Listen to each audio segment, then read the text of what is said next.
Friday night. Wow, thank you. You sound good tonight. The Pope's gone.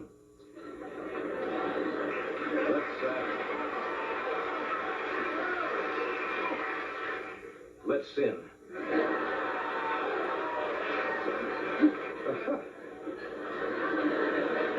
Thank you for coming. I know you're proud. You're the only here because you couldn't get into the premiere of Amazon Women on the Moon.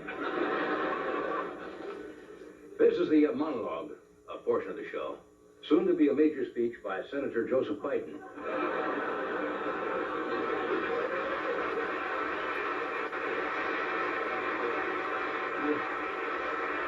If you want to run from president nowadays, you better watch. Like my dad used to say, watch your P's and Q's. I never understood what the hell my father was talking about. Your folks ever say to them, mind your P's and Q's? Why not your L's and your M's? Anyway, you've probably been following the travails of Senator Biden. He's been accused of stealing speeches from an English politician by the name of Neil Kinnock, some of Bobby Kennedy's speeches, and passing them off as his own. He was also accused of plagiarizing. And I don't know whether that's true, but I understand nowadays whenever he gives a speech, Winston Churchill's widow gets a residual. But I don't know, if you're not sure, don't... But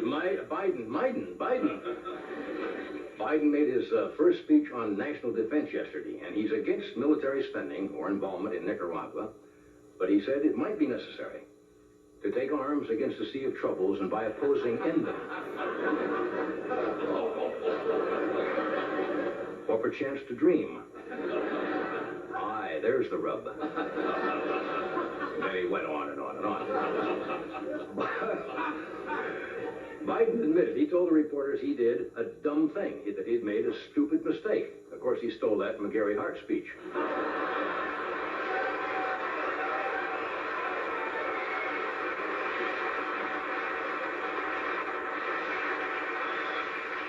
Tis a consummation devoutly to be wished. Thank you. How many have been watching the hearings for the Supreme Court Justice Robert Bork? Reagan is getting a little nervous about the way it's going so far. They're really going after Bork. He's, I guess what you say, conservative. Politically, he's probably midway between Judge Wapner and RoboCop. Bork admitted that he loves the Constitution, but he thinks the Bill of Rights needs a lot of work. He didn't say that, I just made a joke. The Senate's been giving him a pretty tough time, and God knows I know how he feels. Today he showed up in his bulletproof Borkmobile. You know what the problem is, folks?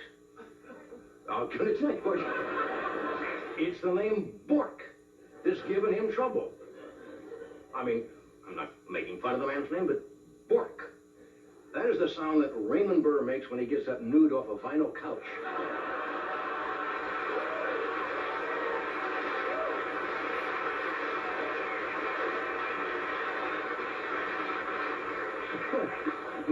Bork. But if you go back in history, they've never been too kind to Supreme Court nominees in Congress. First they grilled Burger, they roasted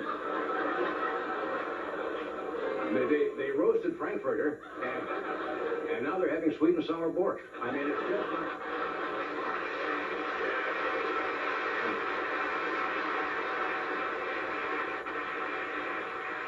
takes guts to do a joke like that. The Pope, I believe now, he was in San Francisco earlier today. Well, I know Detroit tonight, but he was in San Francisco earlier today, and he was overwhelmed when he arrived in San Francisco. He saw more lighted candles there than he's seen in the Vatican.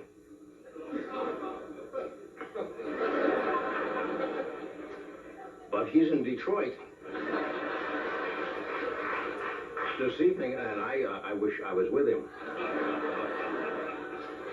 But he was in Detroit this evening, and you guys, you love this, don't you? Lee Iacocca of Chrysler leaned into the Popemobile, looked at the mileage indicator, and said to the Pope, "You want to see a miracle?"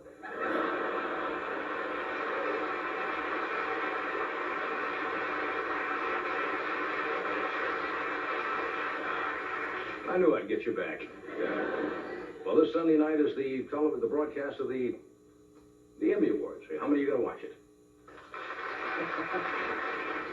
Do you know what the Academy is doing this year? The Television Academy this year is going to pay a tribute to Jackie Gleason, a great comedian they chose to ignore while he was alive. Remember how many times they said on the show they never gave Gleason an Emmy? Now the poor guy died, and they're going to give him a tribute. Gleason got nothing in his lifetime. The guy who did the voiceover for Mr. Ed's got 8 Emmys. That's right. Never fool around with dead people jokes.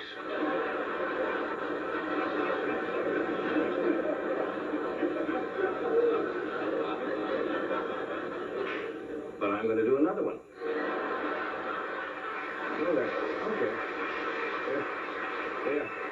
They are all hard at the Television Academy. Not only are they playing tribute to Gleason, but they're giving a free parking validation to Ernie Kovacs.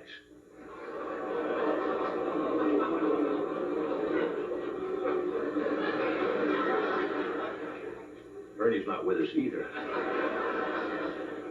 Anyway, are you going to the Emmys? Yes.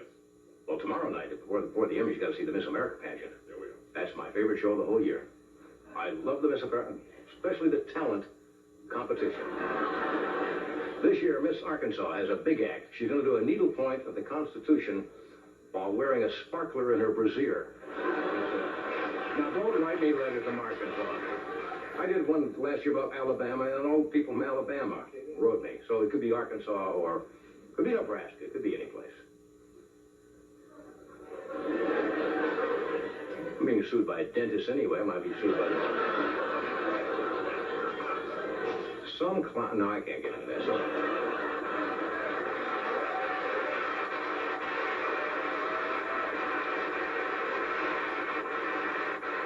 Anyway, tonight we have Mr. Dabney Coleman is with us. I almost did it again.